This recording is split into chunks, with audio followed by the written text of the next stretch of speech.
ninuman ang isinasagawa nilang negosasyon. Bunsod nito, nilagdaan ng ilang sinatawan ng media kabilang ang Nueva Ecija Press Club at PNP Press Corps na kanilang bibigyan ng pinakamabigat na tugon at importansya ang buhay at kaligtasan ng bawat sangkot sa treaty sa anumang pagkakataon.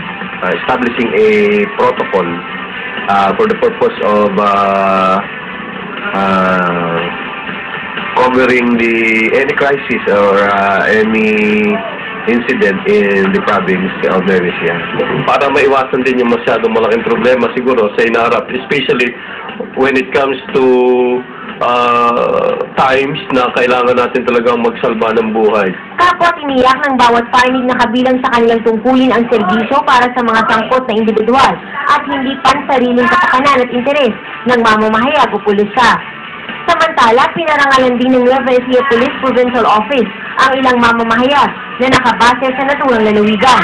Kabilang na rito ang GMA News stringer na si Junjun C. Para sa Primera Balita, Zeth Arceliana.